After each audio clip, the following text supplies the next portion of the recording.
Halo, selamat datang kembali di obrolan kita. Hari ini kita mau bahas sesuatu yang, kedengarannya simple, tapi ternyata penting banget buat semangat kerja kita. Judulnya keren sih, The Power of Small Wins. Atau, ya, kekuatan kemenangan kecil lah. Intinya soal gimana rasanya maju dikit aja di kerjaan tuh bisa ngaruh banget. Betul. Ngaruhnya ke motivasi, ke mood, ke semuanya. Nah, kita nggak ngomongin ini asal-asalan ya. Ada risetnya nih. Utamanya dari Teresa Ambile sama Stephen Kramer. Mereka nulis di Harvard Business Review. Mereka itu ngamatin ribuan hari kerja orang-orang. Jadi datanya kuat banget. Pengen tahu gitu, apa sih sebenarnya yang bikin orang semangat dan produktif tiap hari? Iya, bukan cuma asumsi manajer aja. Betul, jadi misi kita nih sekarang pengen coba bedah bareng-bareng kenapa langkah-langkah kecil ke depan yang mungkin sering kita lupain atau anggap remeh itu justru jadi kunci. Kunci rahasia buat naikin semangat kerja jauh lebih penting dari yang kita kira. Oke, siap, kita mulai ya. Siap, mari kita gali.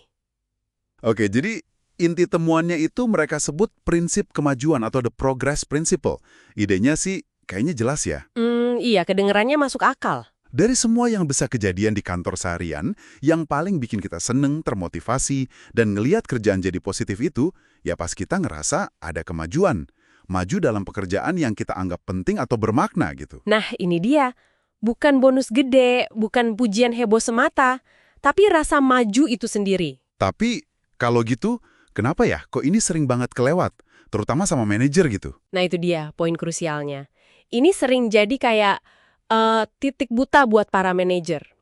Risetnya nunjukin loh, pas ditanya nih, apa sih yang paling memotivasi karyawan, kebanyakan manajer jawabnya salah. Mereka mikir, oh pengakuan formal, atau insentif uang, atau mungkin dukungan moral. Itu penting sih, tapi Tapi bukan yang pertama ya? bukan yang paling konsisten bikin semangat tiap hari. Data dari diari karyawan nunjukin, yang paling efek itu ya perasaan maju. Ngerasa, yes, ada progres hari ini. Sekecil apapun itu, di tugas yang penting buat mereka. Jadi dukungan nyata biar tim bisa maju, itu yang paling penting sehari-hari. Tapi ya itu, sering kurang jadi fokus. Wah, menarik banget ya. Jadi ada gap gitu antara persepsi manajer sama apa yang dirasain karyawan sehari-hari. Ini nyambung ke konsep lain dari mereka kan, soal inner work life. Betul sekali. Kehidupan batin di tempat kerja. Bisa dijelasin dikit nggak? Apa sih maksudnya itu dan kenapa penting banget? Oke, jadi inner work life itu gampangnya gini. Gimana sih perasaan, motivasi, sama cara pandang kita pas lagi kerja? Tiap hari itu kan kita ngalamin perubahan emosi ya kan? Kadang seneng, kadang kesel. Terus seberapa semangat kita ngerjain tugas dari dalam diri sendiri, bukan karena disuruh doang. Sama gimana kita ngelihat kerjaan kita, tim kita, bos kita, perusahaan kita. Nah, itu semua bagian dari inner work life. Oke, paham. Nah, riset ini nunjukin kalau kemajuan itu kayak bensinnya inner work life yang positif.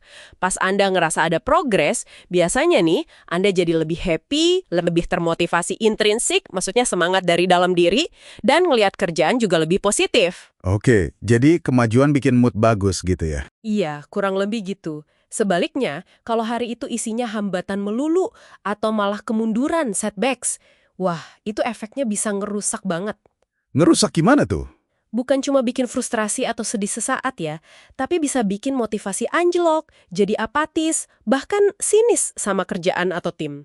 Nah, yang menarik lagi nih, Apa tuh? bukan cuma masalah gede loh yang bisa bikin down, hambatan kecil aja, kayak nungguin keputusan sepele tapi lama banget, atau butuh data tapi nggak dikasih-kasih, itu udah cukup buat bikin inner work life hari itu jadi negatif. Anehnya, dampak negatif dari kemunduran kecil ini seringkali lebih kuat daripada dampak positif dari kemenangan kecil. Kerasa lebih nusuk gitu. Wah, itu poin penting banget. Kita kan seringnya fokus ke pencapaian gede ya, kayak target tercapai, proyek kelar. Tapi riset ini bilang, jangan-jangan fokus kita salah.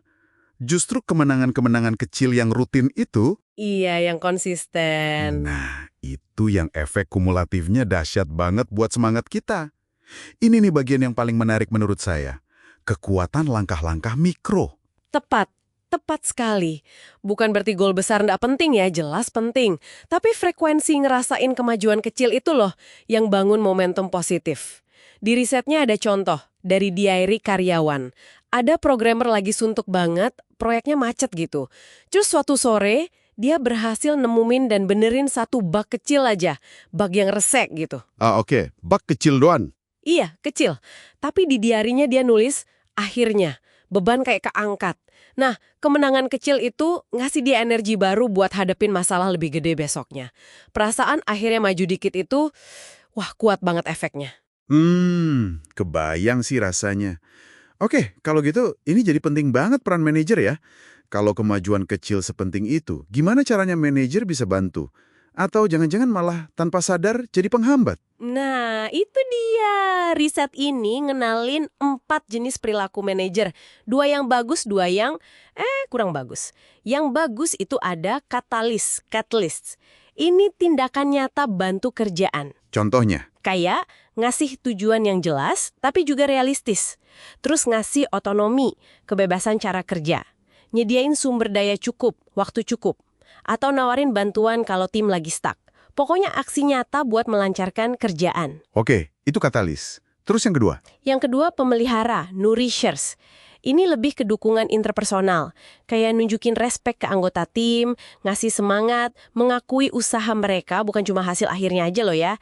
Terus bangun suasana saling percaya di tim, dukungan emosional gitulah. Katalis itu dukungan kerja, pemelihara dukungan orangnya, ya?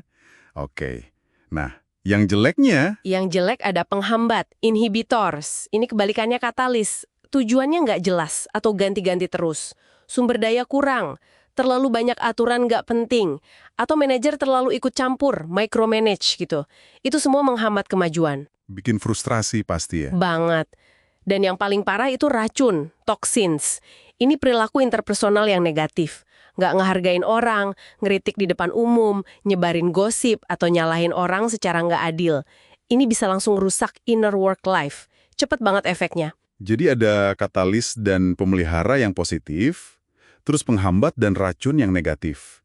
Ini langsung kepikiran sih, manajer kan sibuk juga ya. Gimana caranya mereka bisa lebih sadar gitu?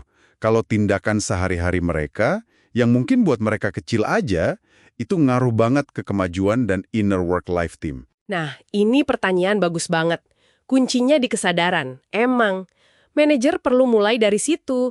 Perlu aktif nanya dan dengerin beneran. Hambatan apa sih yang lagi dihadapi tim? Mungkin bisa coba check-in harian singkat. Bukan buat ngontrol ya, tapi buat nanya simple aja. Kemarin ada kemajuan apa? Terus rencana hari ini apa? Ada yang bisa dibantu nggak biar lancar? Fokusnya geser dari sekedar nagih hasil jadi bantu nyingkirin hambatan. Hambatan sekecil apapun itu udah jadi katalis kuat banget.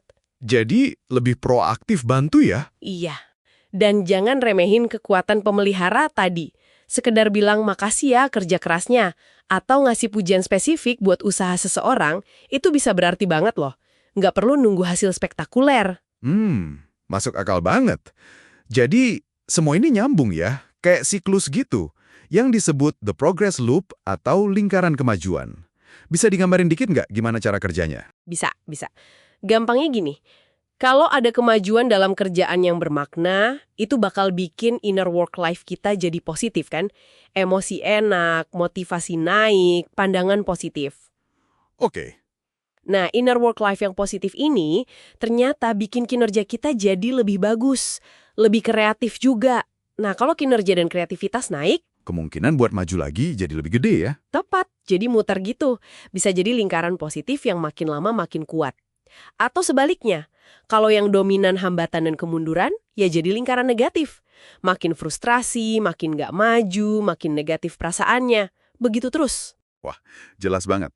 Jadi kesimpulannya nih, buat kita semua, entah sebagai karyawan atau manajer, jangan pernah nyepelein kekuatan langkah kecil ke depan, terutama di kerjaan yang kita anggap penting. Itu bukan sekedar bonus kalau ada, tapi benar-benar bahan bakar utama buat motivasi, kepuasan kerja, dan ya kinerja jangka panjang juga. Proses maju itu sendiri yang ternyata penting banget. Iya, betul. Mungkin sebagai penutup nih, ada satu pertanyaan buat Anda renungkan. Coba pikirin deh. Mengingat betapa kuatnya efek kemajuan kecil ini, kira-kira satu kemenangan kecil, apa sekecil apapun itu, yang bisa Anda ciptakan dengan sengaja, atau mungkin sekedar perhatikan dan rayakan dalam hati di kerjaan Anda atau tim Anda besok? Gimana caranya Anda bisa mulai atau memperkuat lingkaran kemajuan positif itu? Dimulai dari langkah paling kecil aja. Pertanyaan reflektif yang bagus banget buat dibawa pulang. Terima kasih banyak sudah berbagi wawasan ini. Dan terima kasih juga buat Anda yang sudah menyimak. Sampai ketemu lagi di pembahasan kita berikutnya.